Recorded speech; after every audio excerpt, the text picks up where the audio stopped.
Yeah. All right. So good morning, everyone.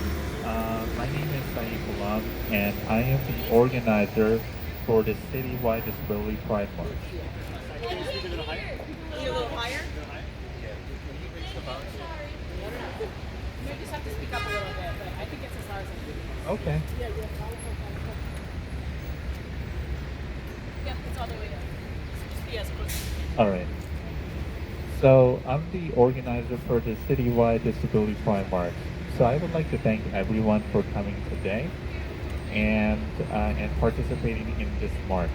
So we must acknowledge the significance of the Americans with Disabilities Act of 1990 that protects the rights of Americans with disabilities. The law was advocated by Edward Wybers, a former student from Berkeley College, and signed by President George Herbert Walker Bush back in July 26, 1990. Although our society somewhat made progress, in, but there's still more work that needs to be done to ensure that people with disabilities are being heard, which is why we're here today to be part of this movement.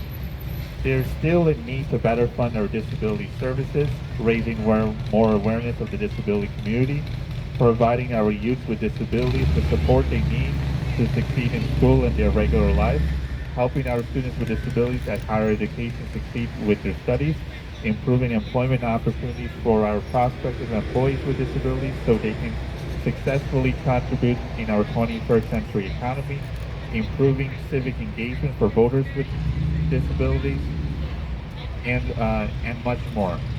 The March stresses the importance of better representation for nearly million New Yorkers with disabilities so they can thrive in our economy. So I want everyone to repeat this motto from me. Nothing about us without us. Everyone repeat. Nothing about us without us. Nothing about us without us. Nothing about us without us. So our program today will start with public officials speaking in front of the steps. Then we'll march to Thomas Paine Park, Foley Square. Then each of you get to speak at Thomas Paine Park at a first come first served basis on why your loved ones pertaining to disability rights and how we can ask how our public officials can better support yours and your loved ones' success.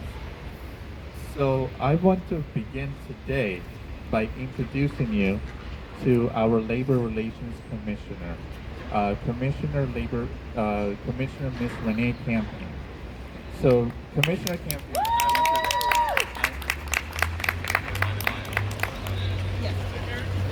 So Commissioner Campion represents over 360,000 employees and worked in the Office of Labor Relations for over 20 years. Commissioner Campion earned her Bachelor of Arts from American Government from Clark University. Prior to serving as Commissioner, she first served as Assistant Commissioner, Associate Commissioner, First Deputy Commissioner, then Commissioner in the last 3 years. Commissioner Campion is a hard worker who secured labor contracts during the pandemic and ensured employees have a voice at the bargaining table. Now I want to pass the floor to the Commissioner to provide her remarks for New York and NYC employees with disabilities. Commissioner Campion, the floor is yours. Thank you, Saeed. Thank you so much. Can you guys hear me okay? Yes. Yep, okay. Usually I'm a loudspeaker, so you shouldn't know. You don't want to scream into the microphone. But I think everybody can hear me. Let me just turn that down. So I am so happy to be here today with all of you. It's a beautiful day, beautiful group of people. As the commissioner, I've been the commissioner for almost 4 years now, the commissioners of the Mayor's Office of Labor Relations. And I take great pride in the diversity of the city's workforce, and people with disabilities are a central part of that diversity and are a critical part of the city's workforce. I'm grateful to be able to be here today to celebrate Disability Pride with all of you. I want to thank all the organizers of this very important event for making this happen. We as a city need this Pride celebration to honor all of you. We need to honor all the city's employees with disabilities and to acknowledge their contributions to the city's workforce. That's right. Woo! Woohoo! I wanted to start off by saying I am the proud daughter of an amazing mom with disabilities. I lost my mom over 20 years ago, But I grew up, there was never a time where I was growing up where my mom didn't have a disability. So it was having a disability, a mom with a disability was just a normal part of my life. Um, Whatever we did, whether we were going on vacation, doing household chores, doing errands. My mom was an advocate for complete and total access for all people, and that is what she dedicated her life to. This is back in the 1970s, 80s, and early 90s to share that.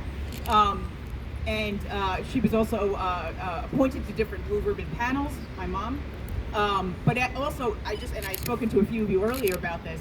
In her local community, she would just go to a local store, what she normally would do, and she would talk to the store owners about how they needed a ramp, an access ramp, because if they didn't have a ramp and she couldn't get in the store, she would have to flag down a stranger, a patron, and she would have to give them some money and say, "Could you go buy one or two things for me?" And she spent her life trying to convince people and working towards making sure that everyone understood what that meant to her and what that meant to the people she represented and to other members of the community. I know she's looking down on all of us today and urging us to keep on fighting because the fight never ends. I also want to say, as a proud gay woman, I know what it feels like to be pushed out of the public eye. Absolutely. And I know how important Pride celebration is for you and for our city as a whole. A little background on how many employees we have in the city of New York. As Saif mentioned, we have 360,000 city employees.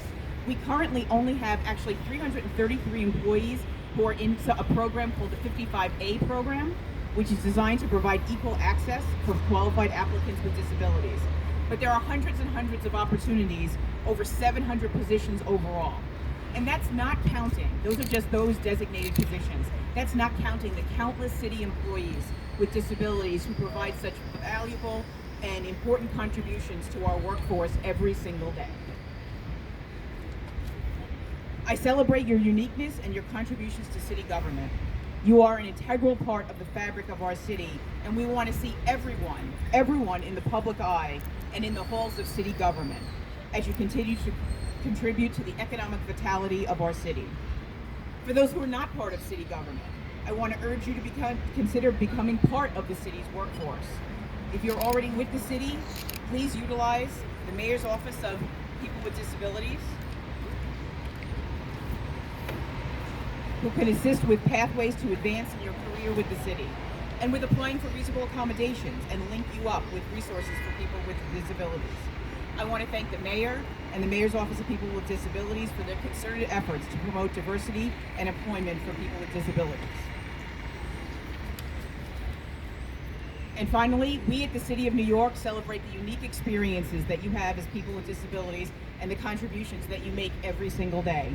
I am so proud to join you here today, demonstrating pride in their identity and to support you in raising awareness and breaking down stigmas about people with disabilities.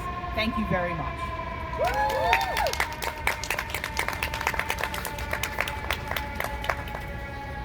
Thank you, Commissioner Campin, for presenting on behalf of employees with disabilities.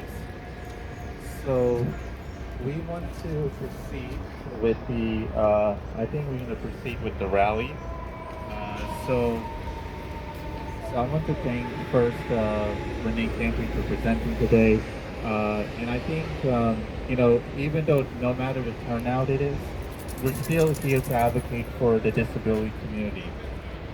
What is important to us is being part of the movement. So for three things that we're advocating for is accessibility, inclusivity, and safety. There's a lot of things to talk about when it comes to accessibility.